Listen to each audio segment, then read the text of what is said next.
Charles Oliveira is hoping Justin Gaethje beats Paddy Pimblett. He thinks Paddy's game plan will be to try to take the fight to the ground. Oliveira said Pimblett strikes well on his feet, can take the fight to the ground, and is constantly moving. On the other hand, we know that Justin Gaethje is a very tough fighter with insane striking, but he has some flaws on the ground. I think Pimblett won't want to exchange blows with him.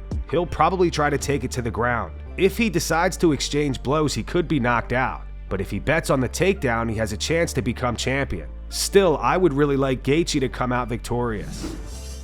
Kayla Harrison is set to defend her bantamweight title against Amanda Nunes at UFC 324. However, Kayla isn't sure that Amanda is going to make weight. On the Ariel Helwani show, Kayla said, "I'm not convinced she makes 135. I'm not worried, but we've seen her pull out of main events before, and we've seen her have issues and struggles. I'm mentally preparing for me to be disciplined and do my job, and for her to not.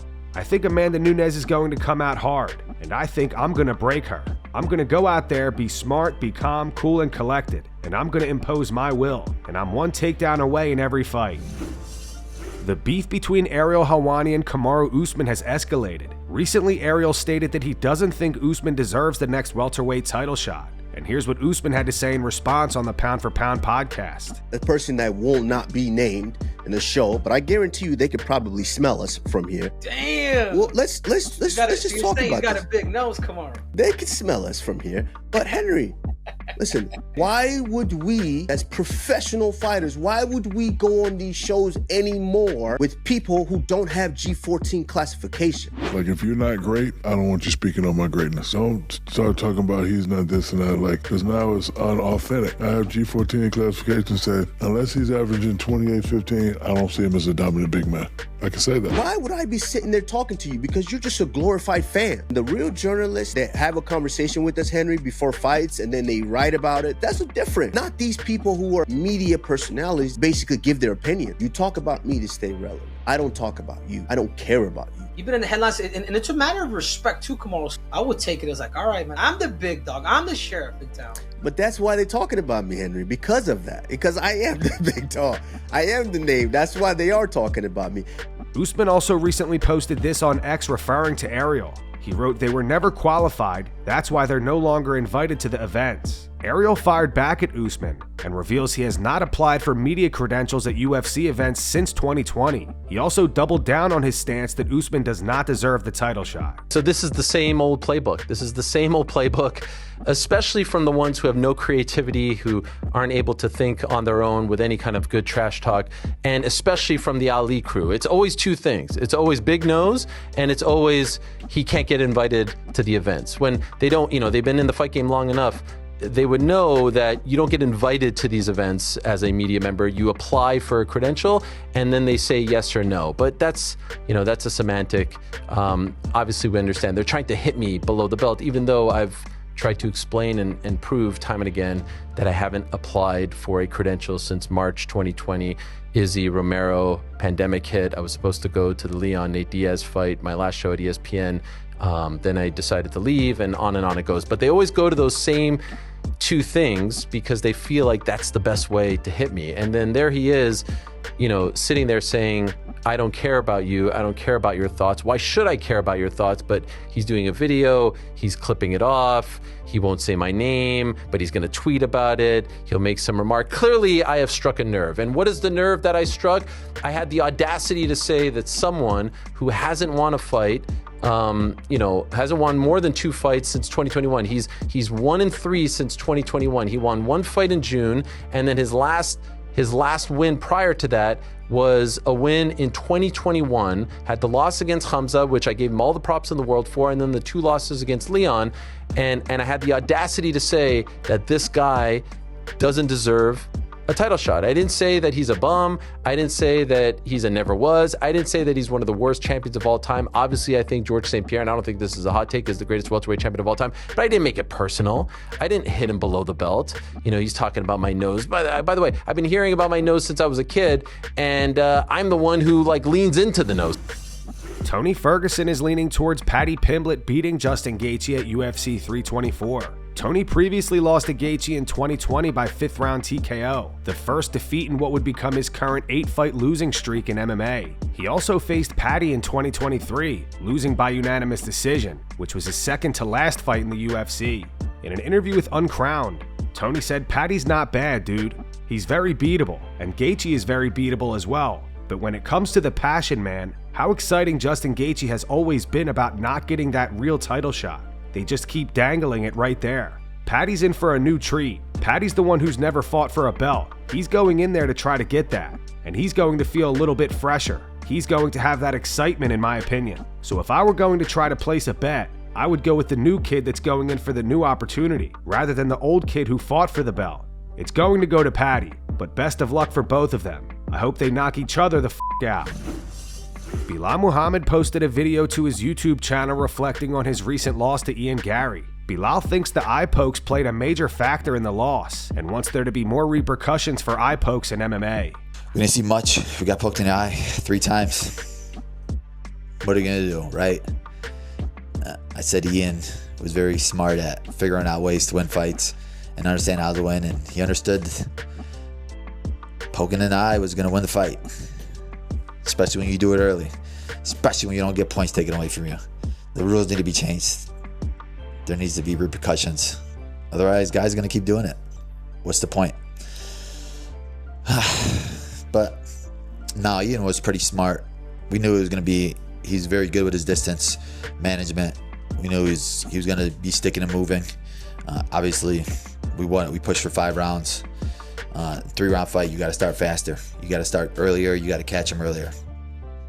For me, we got to change that. We got to step on the gas sooner. I think by the 3rd round, we figured out the distance. We figured out the style, but it was already too late. You got to do that sooner.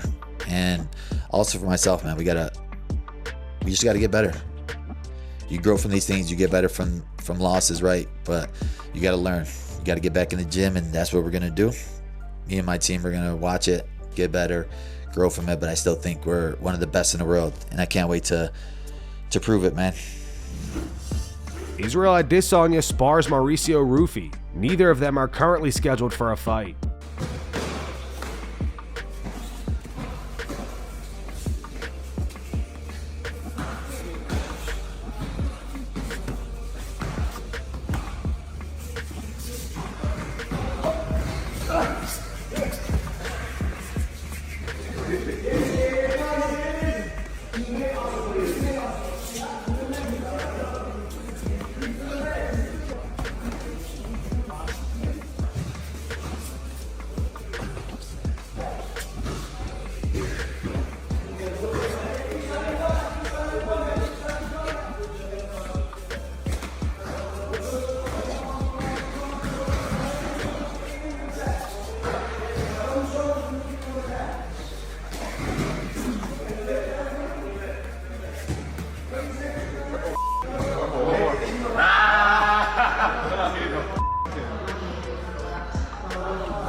Dean Thomas explains why he thinks Alexander Volkanovski is in a no-win situation at UFC 324, where he's set to rematch Diego Lopez. Dean feels that either Lerone Murphy or Movsar Evloev should have received the title shot instead. He also suggested that if Lopez manages to pull off the win, Volk may retire.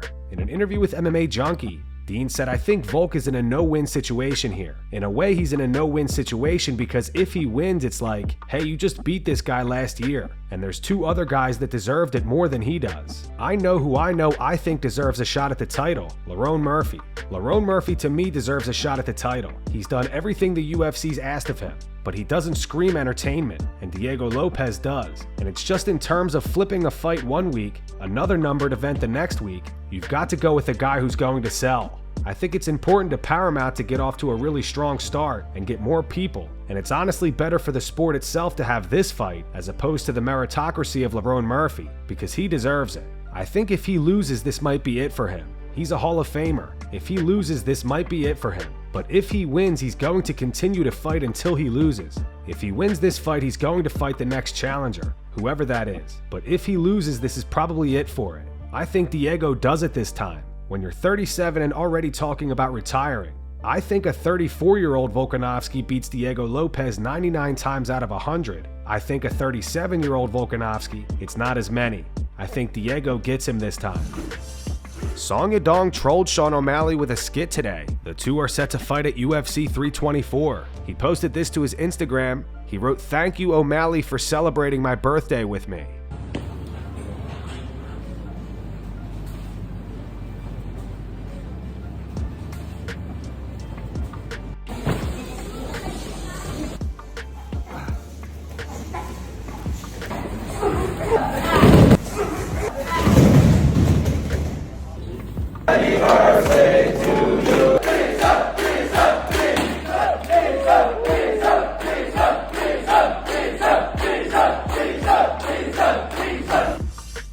Aspinall has released footage from a recent appointment with an eye specialist. During the visit, he was advised to not fight until his double vision fully resolves.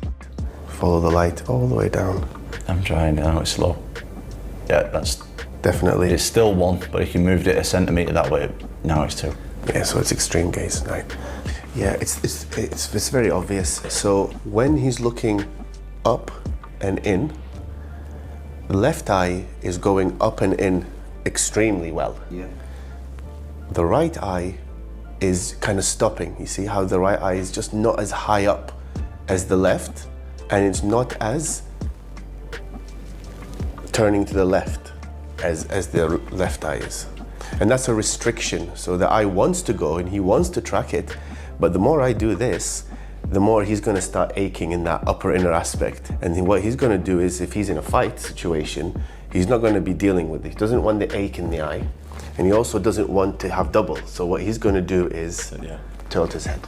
So how long till I can train properly, spar? It's a long road ahead, but the prognosis is guarded at the moment. I would recommend that you wouldn't fight until your double vision's resolved for 2 reasons. One, it could potentially make things worse and set you back even further, or that you're training, because you're still having double vision looking into the periphery, you wouldn't be at your peak. So that's the main reason. Sean O'Malley had sympathy for Ilia Topuria and the situation he's currently dealing with involving his wife. He says that he understands why Ilia has chosen not to fight right now, and also reveals that he heard Ilia's wife is trying to take half of his money. The Ilia stuff, you guys see that? Going through a divorce, wife supposedly trying to take 50%. God, dude, I feel so, that sucks. And it's all public, which makes it even just worse. I've seen a lot of I've been through some I didn't have to do, it wasn't on the public, got to the other side, everything's good, but when you're going through that type of you definitely don't want to be in fight camp. Is that why he pulled out, or just... That's why I didn't book a fight. He said he's going through some personal it's all public, and I guess he was supposedly messaging girls, which is like, you can't say how's going. I know, right? You can't be nice to the other species when you're married. I just don't understand. Yeah, no, that sucks. So I do genuinely feel bad for him, and yeah, I mean, all that oh, he's got 2 kids. It's like, when you add kids to the mix, that's really what makes it just so hard to deal with. It's unfortunate for him, but yeah, because I really want to see Ilia versus Paddy. That was the fight I wanted to see. Ilia versus Islam is the fight I want to see next. Ilia versus Paddy. We don't get it. That's okay. It's okay. And that's going to wrap it up for the news. Thanks for watching. For daily MMA news and content, subscribe to Full Mount MMA and click the bell icon to be notified when we post videos. Here are the 3 top comments from last video. The first one's from Curious Disciple. It says, calculating the percentage of people who care Ronda Rousey is returning.